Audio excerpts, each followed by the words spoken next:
ये नशा कहाँ से आया? जम्मू कश्मीर में तो ऐसा नहीं था। आज जम्मू कश्मीर उड़ता, जम्मू कश्मीर क्यों बढ़ रहा है? जी मनोज सिन्हा जी को हाथ जोड़ के विनती करता हूँ कि आप ही हमारे कठुआ के ऊपर दया दृष्टि रखिए। आज शर्म आती है, अपना मुंह काला होता है जब हम मार्केट जाते हैं। डॉक्टर जितेंद्र सिंह जी क्या उस पे फंड्स क्रिएट कर सकते हैं? वो पीएमओ ऑफिस में बैठे हैं। क्या आप खिलाड़ियों के लिए क्या कर रहे हैं? आप टूरिज्म के लिए तो कुछ नहीं कर पा रहे। टूरिज्म के लिए कोई बढ़ावा नहीं। आप लोग बातें करते हैं एसी में बैठ के। जहाँ आके देखिए कि युवाओं की हालत क्या है। नितिन राम गडकरी जी को भी हाथ जोड़ के विनती करता हूँ कि जहाँ पे उनका चेक करिए। यार जब भी हम बात करते हैं तो हिंदू मुसलमान इन्होंने तो जहर घोल के रख दी है। हमारा युवा दर दर भटक रहा है, परेशान है कि जसोटा कॉन्स्टिट्यूंसी में क्या है, कुछ भी नहीं। जहाँ पे जब भी देखा जाए कठुआ का इग्नोर किया, जम्मू को इग्नोर किया। कश्मीर सेंट्रिक होने के बावजूद आप जब भी बात करते हैं कश्मीर की बात करते हैं।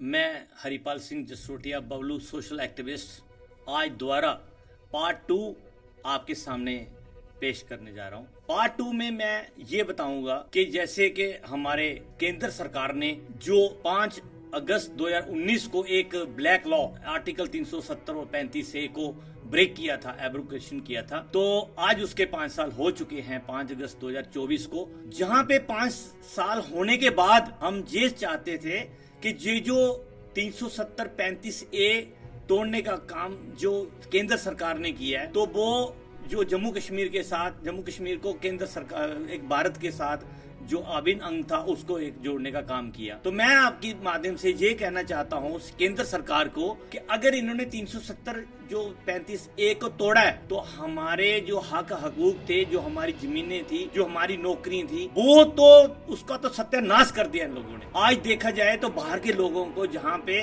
जो डोमिसाइल बना रहे हैं, जो जहाँ पे बाहर के लोगों को जॉब दे रहे हैं, बाहर के लोगों को प्राइवेट जॉब, सरकारी जॉब और कई किस्म के जो जहाँ के जो अगर वाइन शॉप जो हमारे लोग चलाते थे, आज बाहर के लोग जहाँ पे वाइन शॉप के ठेकेदार बने हुए हैं, ओनर बने हुए हैं। जितने भी रिसोर्स जहाँ पे लूटे जा रहे हैं, जो जम्मू कश्मीर से बाहर के लोगों का कब्जा है वहाँ पे। मैं ये पूछना चाहता हूँ, अगर ये बात जो भाजपा का एक जो हम ये सोचते थे कि भाजपा सरकार आएगी और भाजपा सरकार जहाँ पे POJK को साथ जोड़ेगी, जो तिब्बत का इलाका है चाइना के पास, वो हमारे साथ जोड़ेगी। जो महाराजा गुलाब सिंह की जर खरीद थी, उस जर खरीद को आज हम सोचते थे कि ये सारी जितनी भी हमारी महाराजा गुलाब सिंह की जो स्टेट थी, जो उनकी जर खरीद थी, ये जो जम्मू कश्मीर की स्टेट थी, जम्मू कश्मीर की स्टेट को इन्होंने हिंदुस्तान को जोड़ने का काम किया 370 को तोड़ने के बाद। आज 370 तोड़ने के बाद हमें क्या मिला 5 साल के बाद? मैं पूछना चाहता हूँ आदरणीय मोदी जी को, अमित शाह जी को, डॉक्टर जितेंद्र सिंह जी को पूछना चाहता हूँ कि 5 साल के बाद हमारा युवा दर दर भटक रहा है, परेशान है। ना उसको कोई एम्प्लॉयमेंट है, ना उनको कोई, हमारी जो जमीनें थी वो हमारी चली गई। हमारी अनएम्प्लॉयड जो यूथ था 2014 के बाद कोई भी ऐसी लिस्ट नहीं आई। लिस्ट आई तो उसमें गपलेबाजी, उसमें देखा आपने CBI इंक्वायरी बिठाई, CBI भी कुछ नहीं कर रही।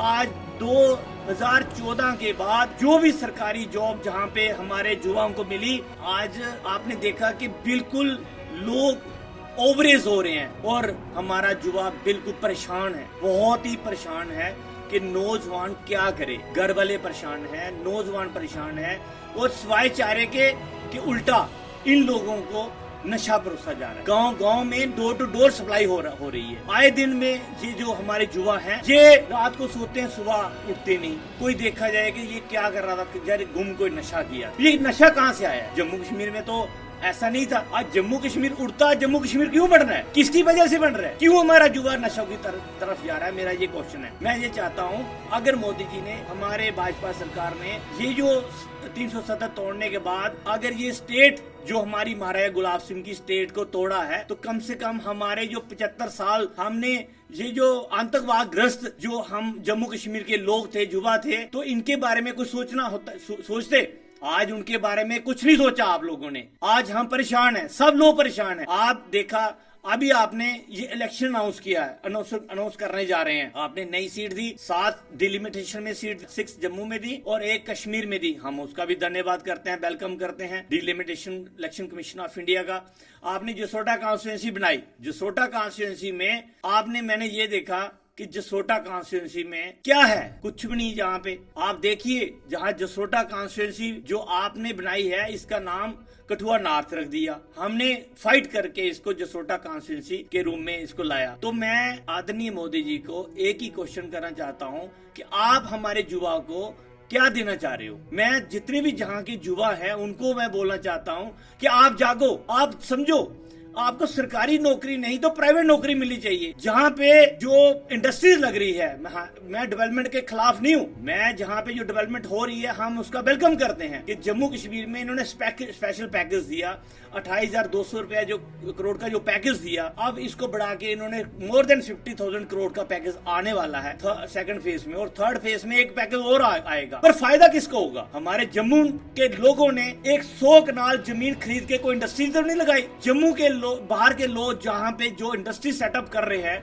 जहाँ की जमीनें उन्होंने प्राइवेट और गवर्नमेंट लैंड सब खरीद के उन्होंने इंडस्ट्री लगा रहे हैं। तो वो इंडस्ट्री किसका फायदा है? हमारे युवाओं को कोई रोजगार नहीं। वहाँ पे रोजगार जो है वो 90% रोजगार स्थानीय युवाओं को मिलना चाहिए। कहाँ है युवा? अगर स्थानीय युवाओं को रोजगार मिलता, वहाँ उनको हाई ट्रेन एंड प्लेस करते, उनको प्रशिक्षण देते, प्रशिक्षण देने के बाद उन युवाओं को इंडस्ट्रीज में एम्प्लॉयमेंट मिलती, तो आज युवा अपना खुशहाल जीवन व्यतीत कर सकता था। मगर जहाँ के जो लीडर हैं, जहाँ नेता हैं, जहाँ पे कोई ऐसा नहीं बोलता। मुझे नहीं पता क्यों नहीं बोलते, क्यों ये लोग बिल्कुल चुप है, मम है। मैं ये पूछना चाहता हूँ कि जहाँ पे जो डेवलपमेंट हो रही है, जहाँ पे जो रोड्स बन रहे हैं, ब्रिजेस बन रहे हैं, टनल बन रहे हैं, जितने भी जहाँ मेगा कंपनी है, रीगल कंपनी है, जहाँ NHPCG जितने भी जहाँ प्रोजेक्ट जो नेशनल हाईवे के प्रोजेक्ट बन रहे हैं, वहाँ के जो जितनी भी बाहर की कंपनी है इतना घटिया काम कर रहे हैं कि वो काम आप देखें, इधर बना रहे हैं, इधर ब्रिजेस बना रहे हैं, टनल बना रहे हैं। वहाँ पे मैं आदरणीय नितिन राम गडकरी जी को भी हाथ जोड़ के विनती करता हूँ कि जहाँ पे उनका चेक करिए किन कंपनी को आपने ठेके दिए हुए हैं। वो कंपनी में आप देखिए कि वो कंपनी में इतना घटिया तरीके से काम कर रहे हैं कि वो आए दिन टूट रहे हैं। तो मैं ये कहना चाहता हूँ कि वहाँ पे जो अगर आपने जिस भी कंपनी को, चाहे ब्लैक लिस्ट कंपनी को दिया या किसी को दिया, वो किसको दिया, कैसे दिया, तो कम से कम उस पर अंकुश होना चाहिए, चेक होना चाहिए। दूसरा, एम्प्लॉयमेंट जो है लोकल स्थानीय युवाओं को होनी चाहिए। तीसरा, जहाँ पे जो डेवलपमेंट हो रही है, अगर आप युवाओं को रोजगार नहीं दे रहे, कम से कम हमारे ट्रैक्टर, ट्राली, JCB, जहाँ बच्चों को कुछ ना कुछ जहाँ पे रोजगार देना चाहिए, ताकि हमारा जो 75 साल से आतंकवाद ग्रस्त जो जम्मू कश्मीर थी, उन युवाओं को थोड़ी राहत मिलती। हमें लगता है कि जम्मू कश्मीर सेंटर केंद्र सरकार ने जम्मू कश्मीर के युवाओं के लिए कुछ सोचा है। जब भी देखा जाए, कठुआ का इग्नोर किया, जम्मू को इग्नोर किया। कश्मीर सेंट्रिक होने के बावजूद आप जब भी बात करते हैं, कश्मीर की बात करते हैं, क्या कठुआ में कोई टूरिज्म नहीं हो सकता था? कठुआ में टूरिज्म किसने करना है? जब Lakhanpur Sarthal development authority defund पड़ी है, जहाँ पे फंड्स नहीं है, क्या डॉक्टर जितेंद्र सिंह जी नहीं देख सकते? डॉक्टर जितेंद्र सिंह जी क्या उस पे फंड्स क्रिएट कर सकते हैं? वो PMO ऑफिस में बैठे हैं। क्या वो रेलवे स्टेशन जाके नहीं देख सकते कि ये गेटवे ऑफ जम्मू कश्मीर का जो प्रवेश द्वार पे ये जो हमारा रेलवे स्टेशन है, देखा जाए तो आप रेलवे स्टेशन की हालत देखिए, वहां पे देखिए स्पोर्ट्स स्टेडियम हमारा कठुआ का, जहां इंडोर स्टेडियम भी हुआ है, वो बिलावर चला गया। और इंडोर स्टेडियम के लिए हमने बात की तो इंडोर स्टेडियम को भी रोका गया है। आज भी इंडोर स्टेडियम की बहुत जरूरत है डिस्ट्रिक्ट कठुआ में। मैं माननीय उप राज्यपाल LG मनोज सिन्हा जी को हाथ जोड़ के विनती करता हूं कि आप ही हमारे कठुआ के ऊपर दया दृष्टि रखिए, जहां पे टूरिज्म को बढ़ाइए, जहां पे सरथल है, बहुत एक हिस्टोरिकल जगह, बहुत अच्छी जगह है, बहुत ही मनमोहक जगह है, जहाँ पे बनी है, बसोली है, बिलावर है, पहाड़ी क्षेत्र है, जहाँ पे जोड़े वाली माता है, सुकराला माता है, जहाँ जसोटे वाली माता है, बाला सुंदरी है, जांडी एक फोर्ट है, जांडी किला है, जसोटा किला है, जहाँ बसोली किला है, बिलावर किला है। कौन देखेगा इसको? कौन फंड्स करेगा? आप लोग बातें करते हैं एसी में बैठ के। जहाँ आके देखिए कि युवाओं की हालत क्या है। आप इलेक्शन की ओर जा रहे हैं। जसोटा में जो आपने इलेक्शन की सोच रहे हैं, जम्मू कश्मीर में इलेक्शन की सोच रहे हैं कि हम अनाउंस करेंगे, इलेक्शन करेंगे, कठपुतली MLA बनाएंगे। क्या जरूरत है इस MLA की जिसपे कोई पावर नहीं है? मैं कहना चाहता हूँ सभी पॉलिटिकल पार्टियों को, सभी युवाओं को, कम से कम आप देखिए कि इस MLA जो पावर्स, पहले आप जम्मू कश्मीर की स्टेट तोड़ के JKUT बनाते हैं, JKUT को तोड़ के पावर्स डाइवर्ट टू LG। तो आपने बड़े कमाल की बात है कि जहाँ पे अगर तो एमएलए की पावर्स नहीं है, एक तो ट्रांसफर की उससे पावर नहीं है, एक डिस्पेंसरी खोलने की पावर नहीं है, स्कूल मिडिल स्कूल खोलने की पावर नहीं है, तो आप उस एमएलए का हम करेंगे क्या? मैं आपको ये कहना चाहता हूँ, जो हमारे रिसोर्स हैं, जो हमारे जहाँ के रिसोर्स हैं, जैसे कि बिजली, जहाँ के जो प्रोजेक्ट्स, हाइड्रो प्रोजेक्ट्स जितने थे, जहाँ पे बिजली तैयार होती थी, हम लोग पूरी यूज करते थे। हम बिजली का किराया देते या नहीं देते थे, उसके बाद बिजली सेंटर को जाती थी। आज सेंटर को बिजली जा रही है और बाद में हमें मिल रही है, उसका हमें सिरिंज लगा के, इंजेक्शन लगा के वो किराया ले रहे हैं, मगर बिजली नहीं है। 16-16 घंटे का कट है। वो जो बिजली अगर हमें नहीं मिल रही, हमारे रिसोर्स को लूटा जा रहा है। जो जहाँ पे डेवलपमेंट हो रही है, मैं युवाओं को अवेयर करना चाहता हूँ, जम्मू कश्मीर की जनता को अवेयर करना चाहता हूँ कि जहाँ पे ये जो पहले क्या होता था, 90% हमारे अपने रिसोर्स से जो पैसा आता था उसकी डेवलपमेंट होती थी, 10% जो सेंटर से पैसा आता था उससे डेवलपमेंट होती थी। आज 90% हमारे लोगों पे लोन है। ये सोर्स सारे सेंटर को जा रहे हैं, सेंटर हमें लोन दे रहा है, 10% पैसा हमारा लग रहा है, 90% लोन से डेवलपमेंट हो रही है। इस बात को अंडरस्टैंड करें। अगर भाजपा बिल्कुल ईमानदारी से काम कर रही है, मैं भी एक भाजपा का एक सिपाही हूँ और सिपाही था।